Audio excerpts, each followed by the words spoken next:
When you're thinking about starting your personal chef business, it's all rainbows and daisies. You think about cooking perfectly for clients who are paying you awesome. They're loving your food. You're going around in your chef's jacket, adoring fans. Maybe you have tens of thousands of followers on all the socials.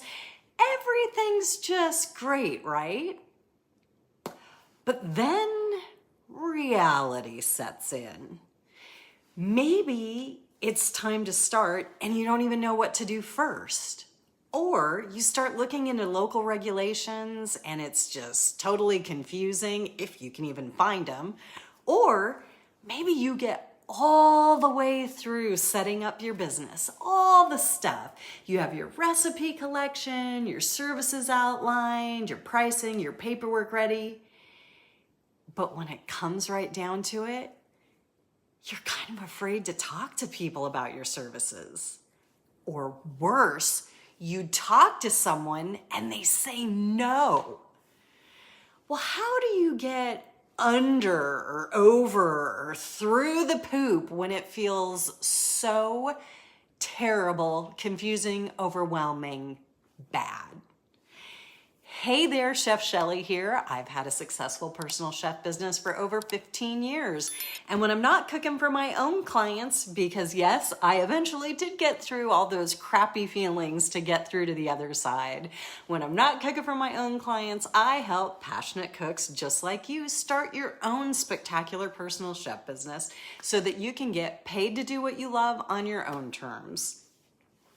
So if you're kind of feeling like this, whether you're trying to get started and you've gotten through that rose-colored glasses part and you can't get through the bad feelings, or if you're stuck in procrastination and just now realizing it's because it's things you don't want to do, this is something everybody experiences when they're starting their personal chef business. Honestly, nobody comes into this knowing how to do everything well. Maybe you're a home cook and you know some tech, but you're really worried about your cooking skills. Or maybe you're a culinary pro who knows you can cook great, but you have no clue how to market your own business instead of working for somebody else. Maybe you're either one and an introvert who's all about the planning, the paperwork, and the cooking. But when the time comes to start talking to people, you just freeze. No doubt about it, there is a lot to learn and get out of your comfort zone with when you're starting your own personal chef business. And there are two different approaches to learning when we're growing up.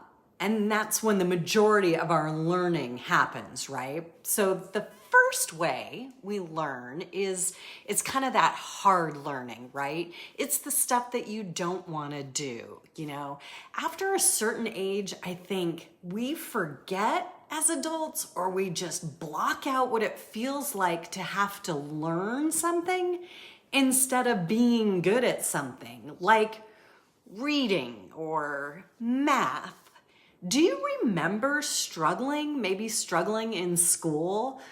I remember vividly in the third grade, so I was 10, that I couldn't get through the multiplication tables and I had to spend recess time with the teacher working on catching up.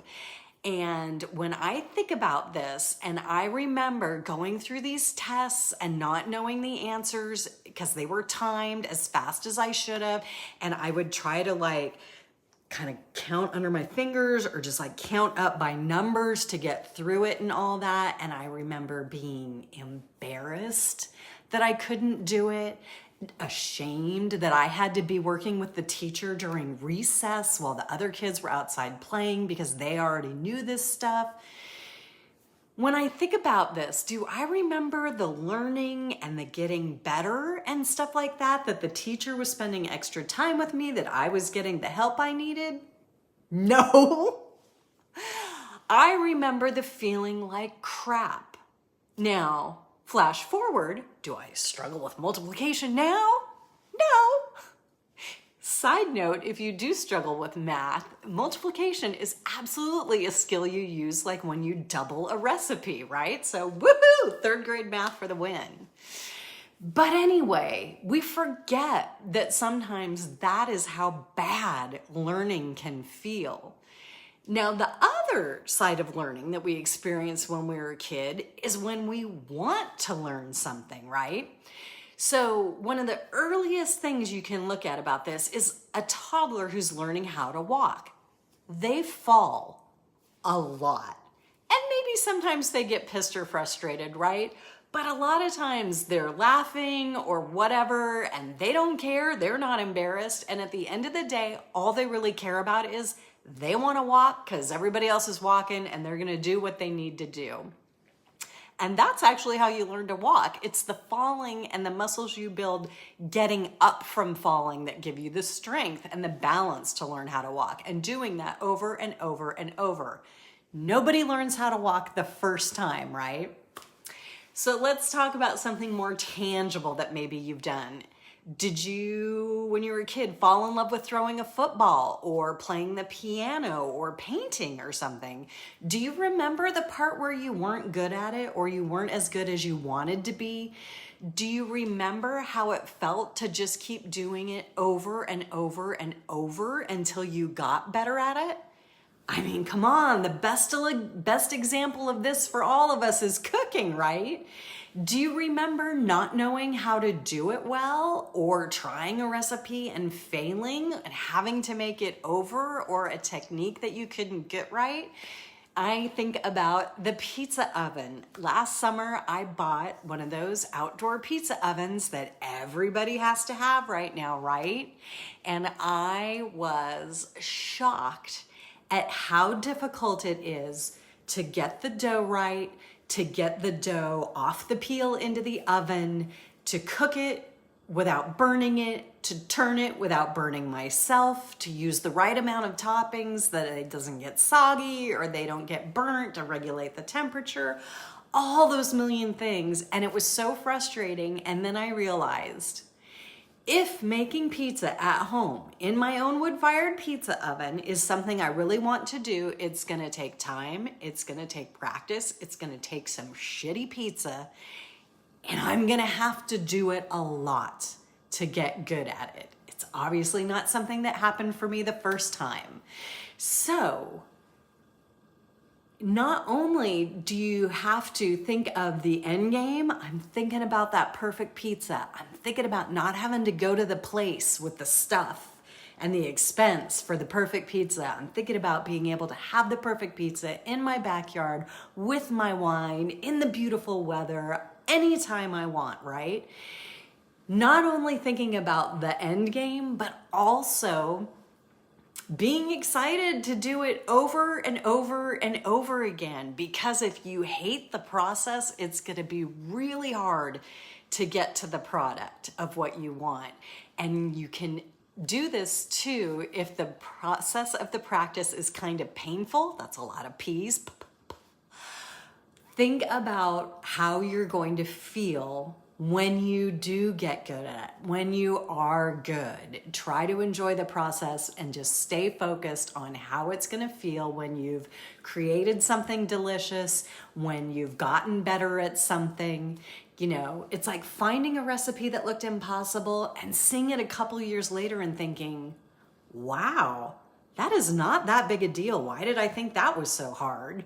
You know, it's when you make something and you blow other people's minds away and you're like, wow, that's really not that hard.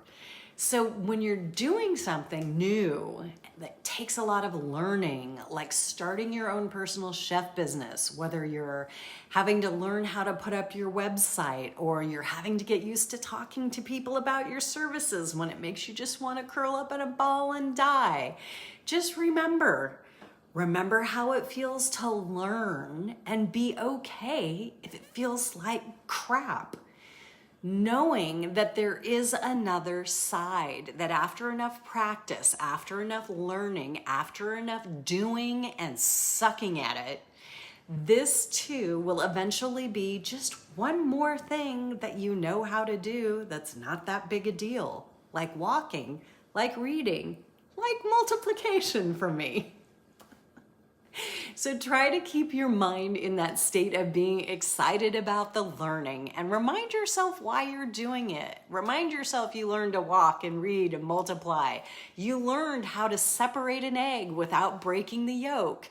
And sure, while you're doing it, you might have a tendency to feel bad, embarrassed, cringe, stupid, blush, incompetent. But remember, talk to yourself like you would if it was your best friend who was struggling. Would you tell your best friend they're stupid because they're trying to learn how to post and do Instagram reels? Of course you wouldn't.